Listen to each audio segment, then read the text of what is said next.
Hello and welcome to Pre Knowledge. देखिए, हम point two point बात करते हैं। आप चैनल को सब्सक्राइब कर लीजिए। यूएस आर्मी का एक बेस था जॉर्डन के अंदर, जहां पर अटैक हुआ है। जॉर्डन में जो यूएस का बेस था उसमें 3 पर्सनल मारे गए हैं। अब देखिए व्यूअर्स, हम लोग जो है इस न्यूज़ पे आने से पहले हम जो है थोड़ा पीछे चलते हैं। आप ये मैप देख रहे हैं जो आपके सामने, इरिया, इराक, ईरान। ईरान के बारे में हम बात करना चाह रहे हैं। यहाँ पर आपका ध्यान मैं थोड़ा पीछे लेके जाऊंगा।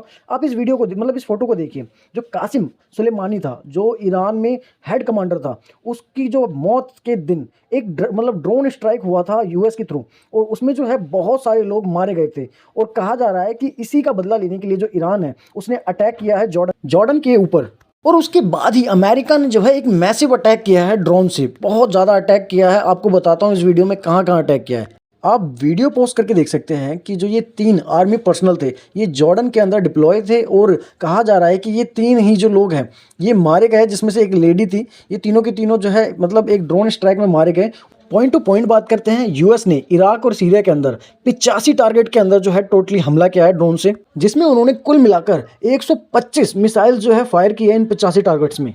जॉर्डन में जो ये अमेरिका का आउटपोस्ट था, इसका नाम 22 टावर था। कि इसी साल जो है अमेरिका के अंदर इलेक्शन भी है, और 3 लोगों का मारा जाना, वो भी यूएस पर्सनल का, किसी विदेशी धरती के अंदर। तो देखिए, कहीं ना कहीं एक रिस्पॉन्सिबिलिटी बन जाती है यूएस के जो प्रेसिडेंट है उनके ऊपर, कि जवाबदेही कि हमारे सोल्जर्स दूसरे की धरती में कर क्या रहे हैं और वो मर के क्यों आ रहे हैं वहाँ से। देखिए, उसके बाद फिर यूएस के प्रेसिडेंट आए और उन्होंने कहा, जब भी सही समय होगा, हमारा समय होगा, हम अटैक करेंगे और अपना बदला जो।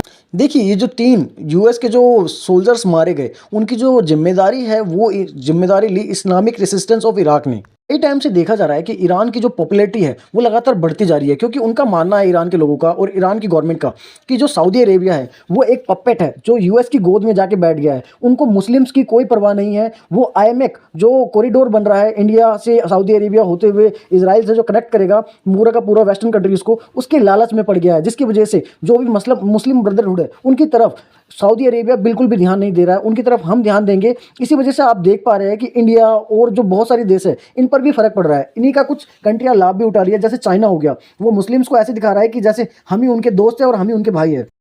देखिए, इस वीडियो के माध्यम से आपको ये तो पता चल गया कि अमेरिका और ईरान के बीच की लड़ाई है ये।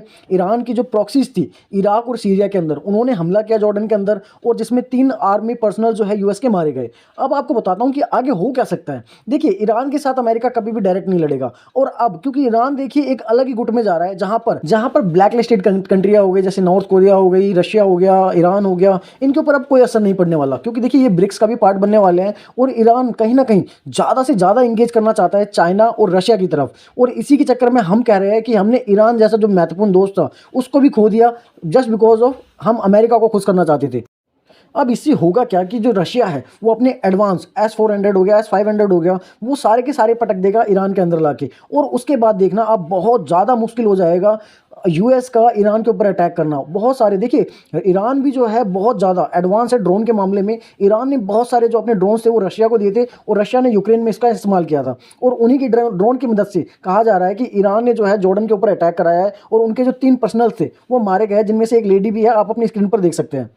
एक दूसरी वजह यह भी बताई जा रही है कि यूएस जो है ईरान के ऊपर इसलिए भी हमला नहीं कर रहा है कि फिर जो मिडिल ईस्ट है वहाँ पर जो चिंगारी है वो और ज़्यादा सुलग सकती है। आपको बता दूं कि ईरान जो है हूती रिबल्स को सपोर्ट करता है, हूतीस को करता है, उसके बाद हमास को तो करता ही है। और कहीं ना कहीं देखिए फिर एक सोच आ जाएगी कि ईरान सही है या यूएस सही है। और कहीं ना कहीं देखिए बहुत सारे मुस्लिम वर्ल्ड ईरान के पक्ष में आ जाएंगे कि ईरान जो कर रहा है वो एकदम सही कर रहा है। ब्लैक लिस्टेड कंट्री होने के बाद भी अगर वो यूएस जैसे विशाल देश को इतना रसिस्ट कर सकता है, तो ये अपने आप में बहुत ज़्यादा बड़ी बात है।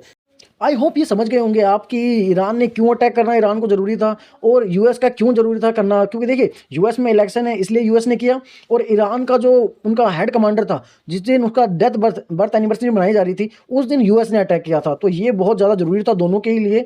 और देखिए ये जो हिंसा है ये रुकने वाली नहीं है, ये बढ़ने वाली है। थैंक यू दोस्तों, फिर मिलेंगे नेक्स्ट वीडियो में। जब तक चैनल को प्लीज़